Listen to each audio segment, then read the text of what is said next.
So coated vesicles that enter into the cytoplasm typically fuse with something called the early endosomes. So the endosome is a dynamic tubular vesicular network that is derived from those coated vesicles and also from vesicles of the trans-Golgi network that was mentioned earlier.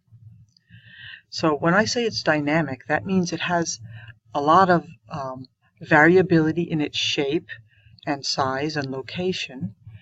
It's typically not far from the plasma membrane. However, that can vary depending on the cell. So this endosome series of compartments is comprised of the early endosomes that are typically receiving material that's just brought into the cell, late endosomes, which are derived from vesicles that come off of the early endosomes, and carrier vesicles that are transporting between them. Additionally, as you might realize from looking at the diagram to the right here, lysosomes are derived from the endosomes, from the late endosomes. Because as you go through these compartments, the pH is gradually lowered by the addition of hydrogen ions.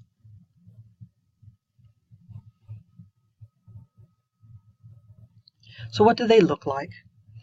Endosomes here on the upper micrograph, you can see are,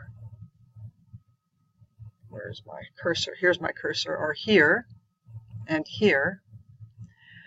They are variable and they are membrane-bound little compartments, and you can see the clathrin-coated vesicles.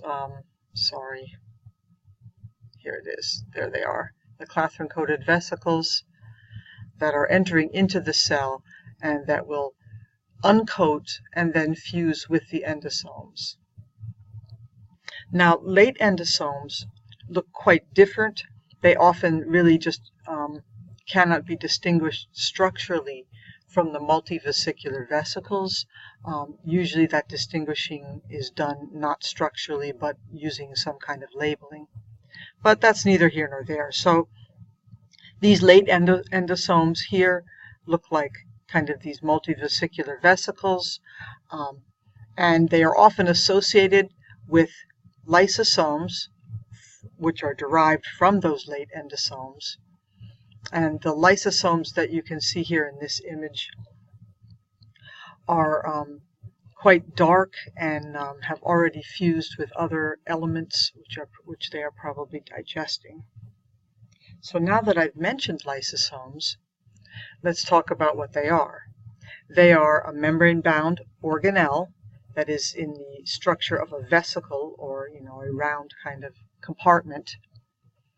And they contain a large variety of lytic enzymes.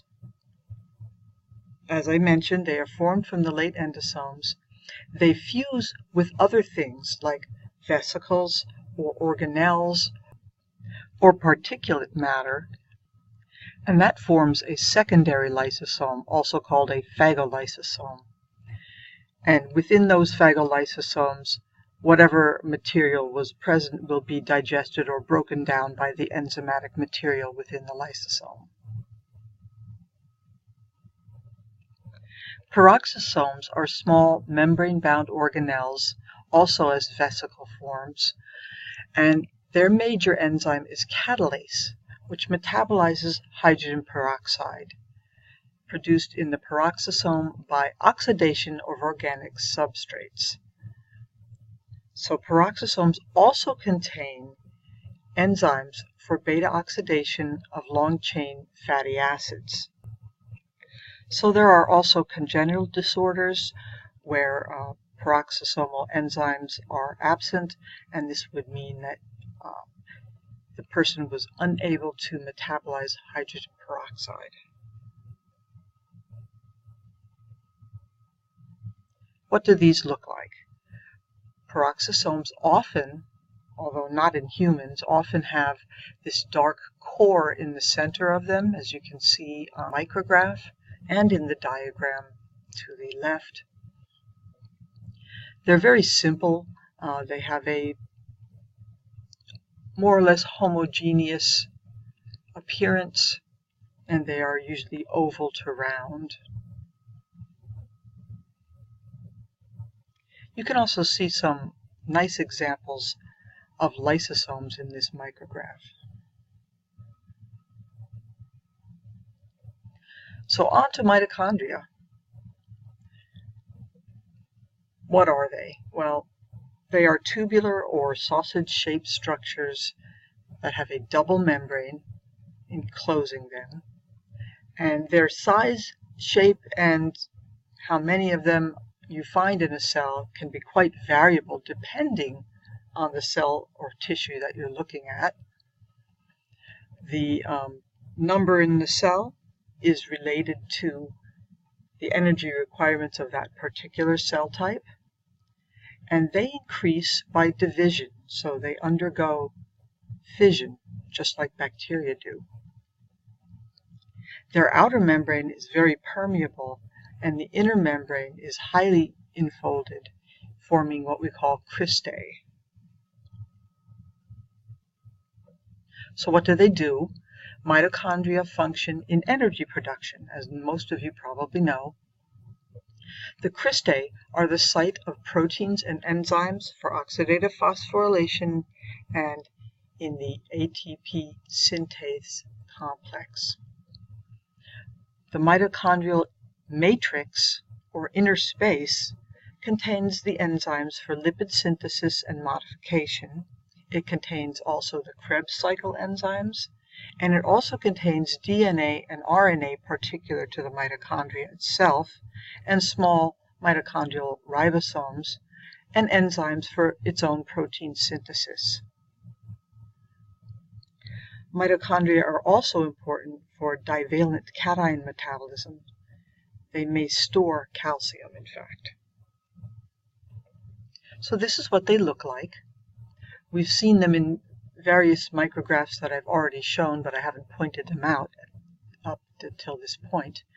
You can see that enfolded inner membrane, called the cristae, projecting towards the interior of the mitochondria.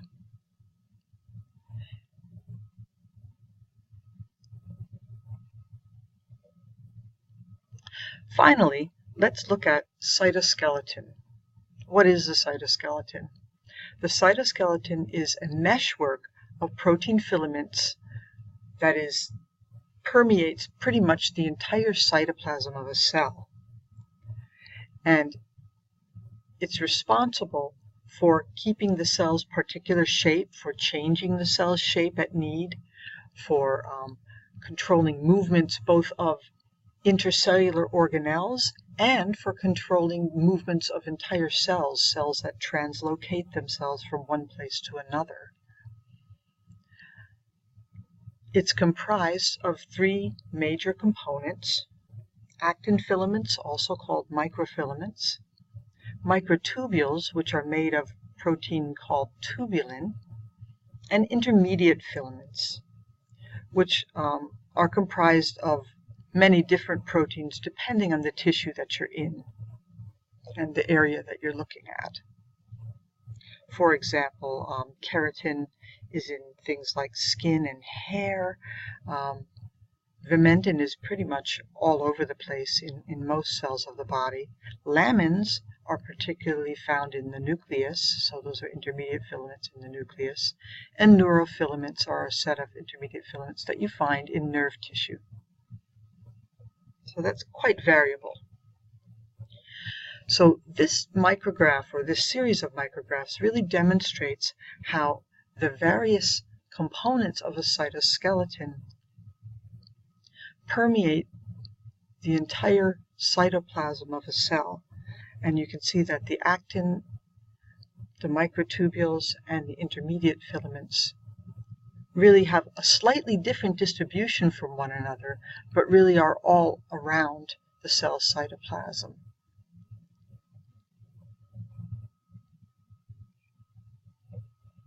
Here's another example, which is comparing the microtubules, which are individual tube-like structures on the left from the microfilaments on the right.